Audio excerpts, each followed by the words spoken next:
So hello everyone, स्वागत करता हूं आप सभी का आज के इस नई वीडियो में। यहां पे हम लोग क्या कवर करने वाले हैं, क्लास 10 साइंस का मोस्ट इंपॉर्टेंट क्वेश्चन जो कि आपके मैट्रिक बोर्ड एग्जाम की दृष्टि से काफ़ी महत्वपूर्ण होगा। जो भी एग्जाम देने वाले हैं तो इस वीडियो को पूरा अंत तक देख लीजिए।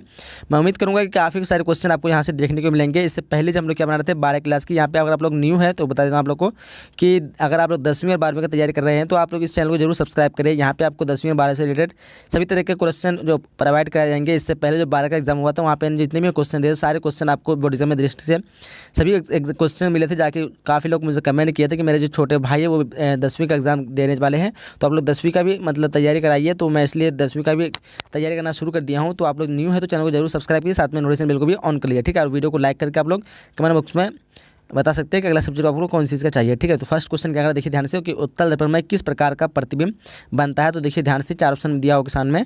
तो ये जितने भी क्वेश्चन कवर करें काफ़ी मोस्ट इंपोर्टेंट होगा आप लोगों के लिए। तो अच्छी तरह से देखने के बाद फिर दोबारा इस वीडियो को जरूर देखना।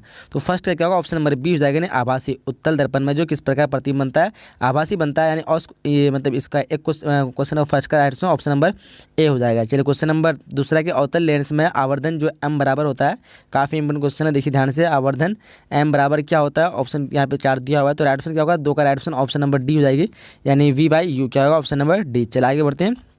क्वेश्चन क्या करा देखिए ध्यान से करा है कि प्रकाश के अपवर्तन के कितने नियम है। काफ़ी इंपोर्टेंट क्वेश्चन है, प्रकाश के अपवर्तन के कितने नियम है। 4 ऑप्शन दिया ऑप्शन में, तो 3 का क्या होगा, ऑप्शन नंबर बी हो जाएगा, यानी 2 नियम है। कितने नियम है, तो 2 नियम हो जाएगा। चलिए आगे बढ़ते हैं। क्वेश्चन नंबर 4 करा देखिए कह रहा है कि निर्गत किरण एवं अभिलंब के बीच के कोण को कहते हैं। निर्गत किरण और अभिलंब के बीच के कोण को क्या कहते हैं। देखिए ध्यान से ऑप्शन को, तो क्या हो जाएगा 4 का राइट ऑप्शन नंबर सी हो जाएगा, नहीं निर्गत कोण कहते हैं। क्या कहते हैं, निर्गत कोण कहते हैं। चलिए क्वेश्चन नंबर 5 करें कि निम्न में से कौन ऐसे व्यक्ति जो नेत्रदान नहीं कर पाते हैं, यानी कनेक्ट नहीं कर सकते हैं। ऑप्शन को एक बार अच्छी तरह से आप लोग ध्यान से देख लीजिए पे कौन ऐसे व्यक्ति हो सकते हैं जो अपने नेत्र को दान नहीं कर पाएंगे, क्या कमी के कारण। तो देखिए 5 का क्या होगा, ऑप्शन नंबर ए हो जाएगा, यानी एड्स से पीड़ित व्यक्ति। क्या होगा, एड्स से पीड़ित व्यक्ति जो भी होते हैं वो नेत्र को दान नहीं कर सकते हैं। चलिए क्वेश्चन नंबर 6 करा है कि किसी वस्तु का प्रतिबिंब आँख के जिस भाग पर पड़ता है वह है, यानी वह क्या है।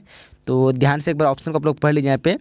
तो यहाँ पे राइट ऑप्शन की बात करेंगे क्या होगा, ऑप्शन नंबर बी जो है रेटिना है। किसी वस्तु का प्रतिबिंब आँख के जिस भाग पर पड़ता है वो क्या है, रेटिना है, रेटिना हो जाएगा राइट ऑप्शन इसका। चलिए क्वेश्चन नंबर 7 करा है कि नीले वर्ण की प्रकाश से हरे वर्ण के वस्तु को प्रदीप्त करने पर यह कौन सा मतलब कैसा दिखेगा। एक बार अच्छी तरह से ऑप्शन को एक बार देख लीजिए यहाँ पे।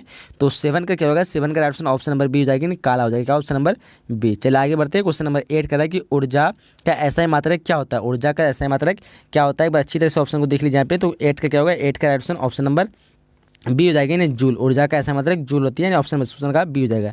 चलिए क्वेश्चन नंबर 9 करा है क्या करा है, देखिए ध्यान से करा है कि परिपथ में विद्युत धारा की माप किससे की जाती है। परिपथ में विद्युत धारा की माप जो है किससे की जाती है, एक बार अच्छी तरह से ऑप्शन को देख लीजिए यहाँ पे।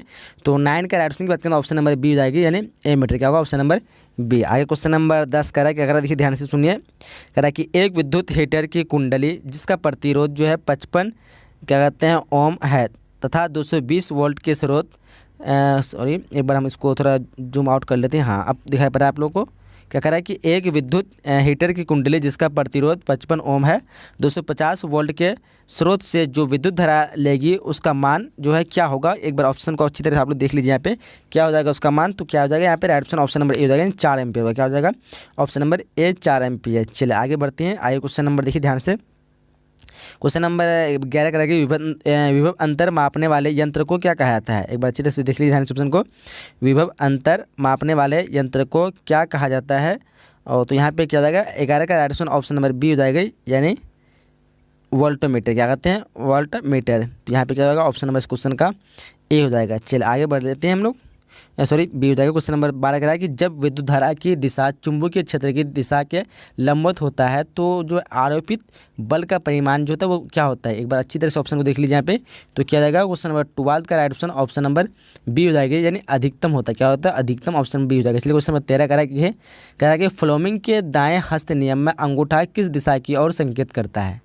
अच्छी तरह ऑप्शन देख लीजिए। फ्लोमिंग के दाएं हस्त नियम में अंगूठा जो है किस दिशा की ओर संकेत करता है। तो क्या जाएगा, 13 का राइट ऑप्शन नंबर ए हो जाएगी, यानी चालक की गति की दिशा, चालक की गति की दिशा। चलिए आगे बढ़ते हैं। क्वेश्चन नंबर 14 करा है क्या करा, देखिए ध्यान से करा है कि बैटरी से जो है किस प्रकार की धारा प्राप्त होती है। अच्छी तरह से ऑप्शन को देख लीजिए। बैटरी से किस प्रकार की धारा जो प्राप्त होती है। तो क्या जाएगा, 14 का राइट ऑप्शन नंबर ए हो जाएगी, यानी दिष्ट धारा। क्या होगा, ऑप्शन नंबर ए दिष्ट धारा। चलिए क्वेश्चन नंबर 15 करा है क्या करा, देखिए ऊर्जा के सभी रूप में अनंत स्रोत जो है किसे माना जाता है? ऊर्जा के सभी रूप में अनंत स्रोत जो है किसे माना जाता है?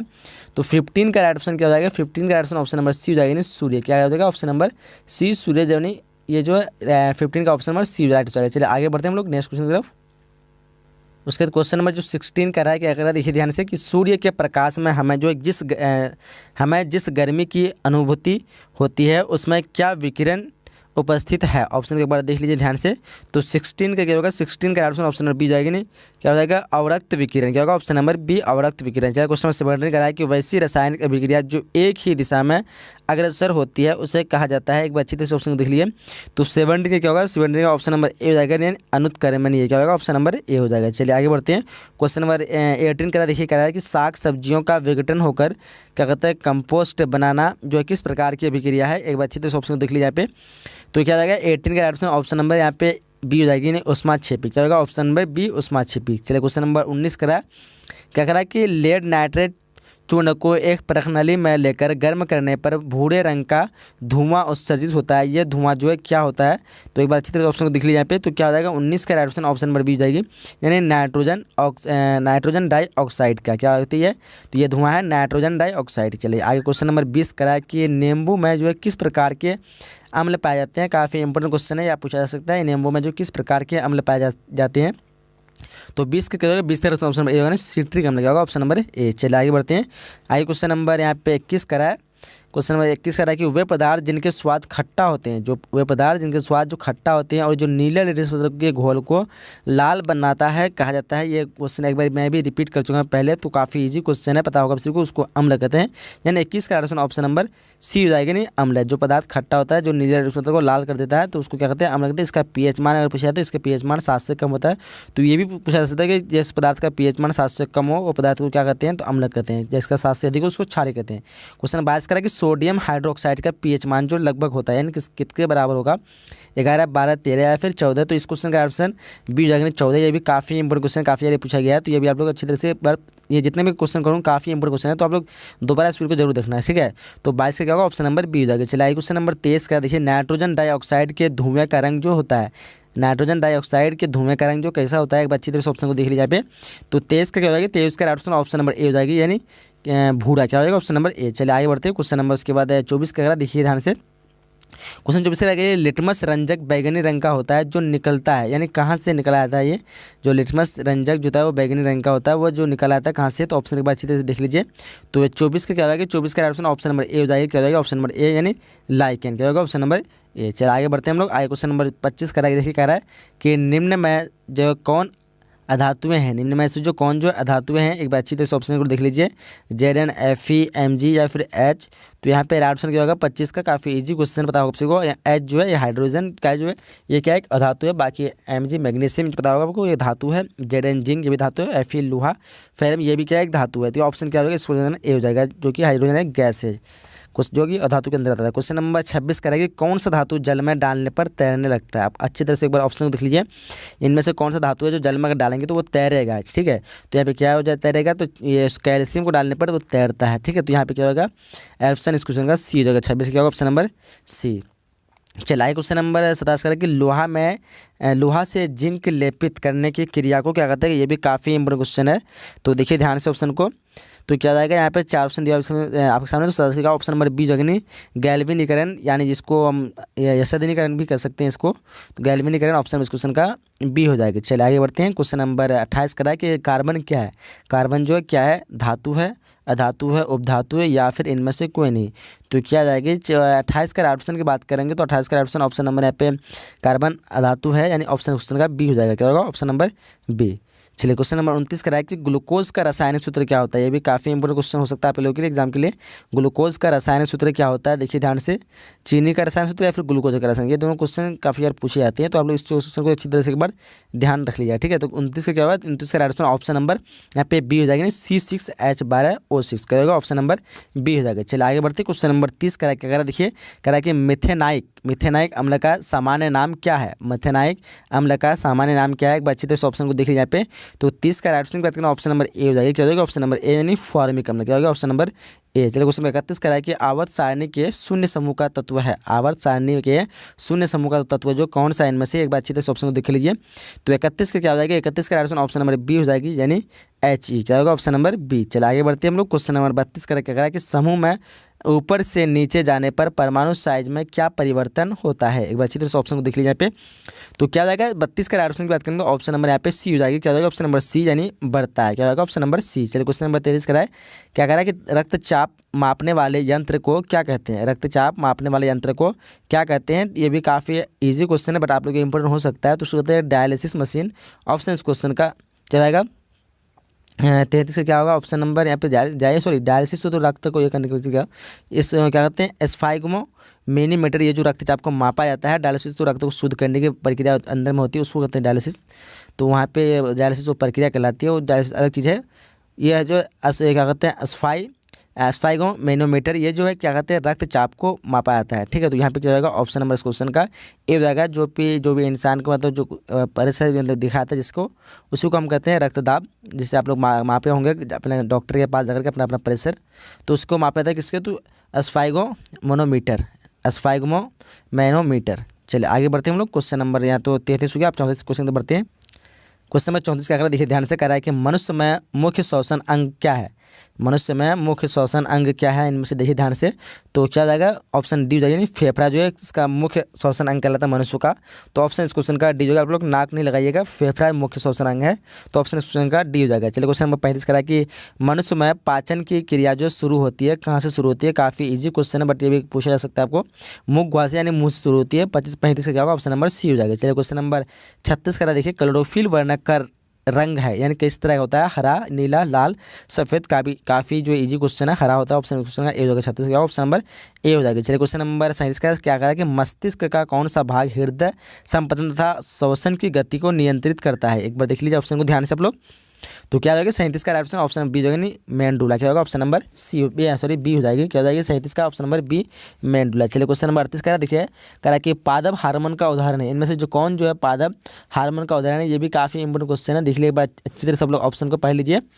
तो क्या हो जाएगा 38 का ऑप्शन नंबर सी यानी ऑक्सीजन। क्या होगा ऑक्सीजन जिसको कहते हैं हम, तो यहाँ पे ऑक्सीजन दिया हुआ है, तो ऑक्सीजन क्या होगा, ये जो है पादप हार्मोन का उदाहरण है। ऑप्शन क्वेश्चन का सी हो जाएगा। चलिए क्वेश्चन नंबर 39 क्या कर रहा है देखिए ध्यान से, कह रहा है कि यदि हमारे आहार में आयोडीन की कमी है तो ऐसी क्या कहते हैं तो हमें किस रोग की संभावना है। तो देखिए एक बार अच्छी तरह से ऑप्शन को। तो यहाँ पे राइट ऑप्शन की बात करें तो इजी क्वेश्चन है बट आपको कभी कभी पूछा जा सकता है। तो मुख्य रूप से जो है घेंगा होता है, बाकी क्या कहते हैं गलगंड है और ये सभी। तो यहाँ पे इनमें सभी भी ऑप्शन दिया हुआ है, तो ऑप्शन डी लगा दीजिए। यहाँ पे क्या हो जाएगा ऑप्शन नंबर डी हो जाएगा। 39 क्या होगा ऑप्शन नंबर डी। चलिए क्वेश्चन नंबर 40 कराए कि इनमें निम्नलिखित जीवों में जो है किसमें अलैंगिक जनन मुकुलन द्वारा होता है। ये भी देखिए काफ़ी इंपोर्टेंट क्वेश्चन है। निम्नलिखित जीवों में जो किसमें अलैंगिक जनन जो होता है मुकुलन द्वारा होता है। एक बार अच्छी तरह से ऑप्शन को देख लीजिए।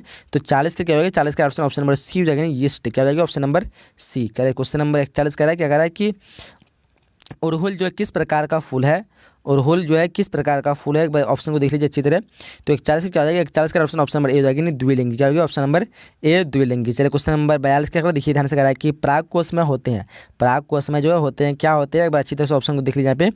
तो यहाँ पे ऑप्शन क्या हो जाएगा, 4 ऑप्शन दिया आपके सामने। तो राइट ऑप्शन की बात करें तो 42 का right option option number D हो जाएगी, यानी परागकण होते हैं। क्या होते हैं, परागकण होते हैं। चलिए आगे बढ़ते हैं। क्वेश्चन नंबर 43 कह रहा है देखिए ध्यान से, कह रहा है कि जीवों में वंशागत गुणों का निर्धारण है, उसको क्या कहते हैं। देखिए जीन या फिर क्रोमोसोम, डीएनए या फिर इनमें से कोई नहीं। तो 43 का क्या होगा ऑप्शन नंबर ए हो जाएगा, नहीं जीन कहते हैं। ऑप्शन नंबर ए हो जाएगा। चलिए क्वेश्चन नंबर 44 करा कि सर्वप्रथम जो ऑक्सीजन की उत्पत्ति किस जीवों के कारण हुई थी। तो एक बार अच्छी तरह से ऑप्शन को पढ़ लीजिए आप लोग। तो 44 की क्या होगा, 44 का ऑप्शन नंबर बी जाएगी, नहीं नीला, हरा, शैवाल। क्या होगा ऑप्शन नंबर बी। चलो क्वेश्चन नंबर 45 कह रहा है कि ओजोन परत जो पाई जाती है यानी कहाँ पे पाई जाती है। एक बार अच्छी तरह से ऑप्शन को आप लोग पढ़ लीजिए। यहाँ पे 4 ऑप्शन जो दिए हुआ क्वेश्चन में। तो 45 की क्या हो जाएगी, 45 का ऑप्शन ऑप्शन नंबर ए हो जाएगी, यानी स्ट्रेटोस्फीयर। क्या होगा ऑप्शन नंबर ए। चलिए क्वेश्चन नंबर 46 कह रहा है देखिए, कह रहा है कि निम्नलिखित में से कौन एक जलीय आहार श्रृंखला है। एक बार अच्छी तरह से ऑप्शन आप लोग पढ़ लीजिए यहाँ पे अच्छी तरह से ताकि समझ में आ जाए। तो यहाँ पे क्या हो जाएगा 46 का ऑप्शन ऑप्शन नंबर बी हो जाएगी, शैवाल, जलीय कीट एवं मछली। सॉरी एवं नहीं, मतलब क्या कहते हैं वो शैवाल होगा, उसके बाद जलीय कीट होगा, उसके बाद मछली। ये जो क्या है निम्न में एक जलीय आहार श्रृंखला है।